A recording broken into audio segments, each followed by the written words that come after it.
Pemirsa Magelang TV, kita telah sampai pada kesimpulan penting dalam episode kali ini. Tadi kita telah membicarakan masalah bagaimana meyakini Islam. Selanjutnya bagaimana mengilmui Islam. Dan yang ketiga bagaimana kita akan mengamalkan Islam. Setelah kita meyakini Islam, mengilmui Islam, mengamalkan Islam, ada kewajiban bagi kita, yaitu mendakwahkan Islam. Wal takum minkum ummatun yad'una ilal khair wa ya'muruna bil ma'ruf wa yanhauna 'anil munkar wa ulaika humul muflihun. Hendaklah ada di antara kalian sekelompok manusia, segolongan manusia yang mengajak kepada kebaikan, yad'una ilal khair. Ya'muruna bil ma'ruf, beramar ma'ruf, memerintahkan berbuat baik. Wa yanhauna 'anil munkar, dan mencegah kemungkaran, mencegah kejahatan, mencegah kejelekan. Mereka itulah orang-orang yang berbahagia. Maka di dalam pelaksanakan dakwah ada cara dakwah yang memang dituntunkan oleh Rasulullah Muhammad SAW, dan itu bersumber pada Al-Quranul Karim. Ud'u ila sabili rabbik, ajaklah ke jalan Tuhanmu, bil hikmah, dengan bijaksana, wisdom, wal mau'izatil hasanah, dengan nasihat yang baik, wajadilhum billati hiya ahsan.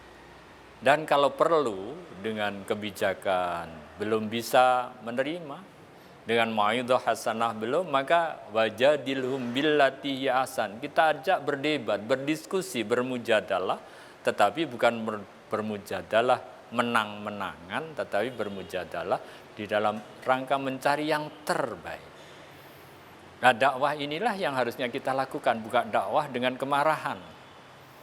Kalau dakwah dilakukan dengan kemarahan, pasti kita bukan malah hasil yang kita dapat, tapi malah antipati yang kita dapat. Maka Rasulullah SAW dalam dakwah ini bukan dengan merusak, tetapi dengan pendekatan-pendekatan yang bersifat kebijakan, pendekatan-pendekatan yang bersifat nasihat yang baik, atau dengan seminar, diskusi, simposium, yaitu semuanya untuk mencari hal yang kita perlukan.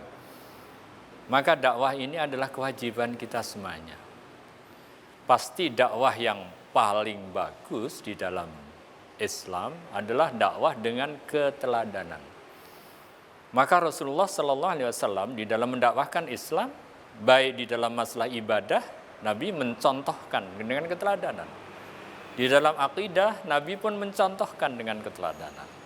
Di dalam etika akhlak, Nabi juga dengan keteladanan, bahkan di dalam bermuamalah pun Nabi dengan keteladanan. Sebenarnya bangsa kita sebenarnya krisis pada keteladanan. Maka mari kita kembali bagaimana lisanul hal afsahu min lisanil maqal. Kondisi atau keteladanan lebih fasih, lebih bagus daripada sekedar ngomong, sekedar ucapan. Maka mari kita di dalam berdakwah, kita mulai dengan kita memberikan teladan pada orang yang kita dakwai. Dakwah yang perlu kita lebih galakkan lagi adalah dakwah dengan perbuatan, bukan dakwah dengan ngomong, tapi dengan perbuatan. Atau juga sekarang lebih kita pentingkan misalnya, karena sekarang sudah mulai ada SMS, ada WA, bagaimana dakwah melalui WA, melalui SMS. Atau juga bagaimana bil kitabah, dakwah dengan menulis.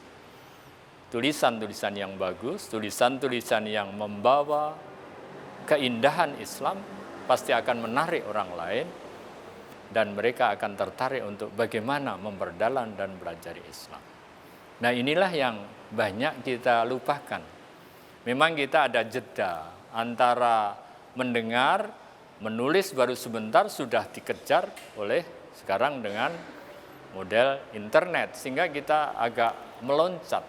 Loncatan-loncatan ini kadang-kadang menimbulkan hal-hal yang kurang bisa kita siapkan lebih dulu, sehingga mari kita coba, kita dakwah ini bisa kita lakukan dengan bil kitabah, dengan tulisan, tapi juga mungkin dengan audiovisual, dengan TV, dengan radio perlu kita dakwahkan. Tapi sekali lagi, dakwah membutuhkan keteladanan.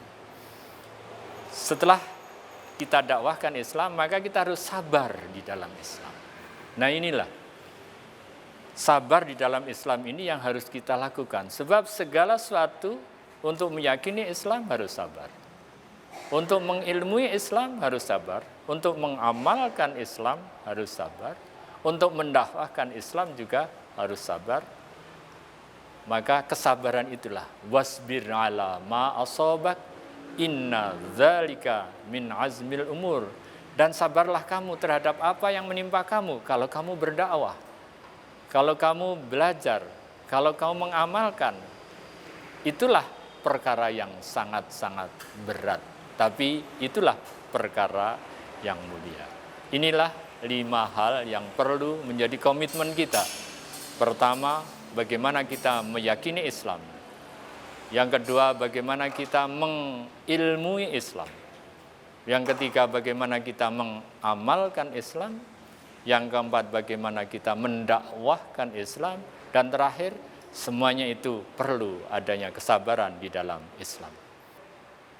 Pemirsa, demikianlah episode Kalam Ramadan kali ini. Semoga bermanfaat dan sampai bertemu di Kalam Ramadan berikutnya.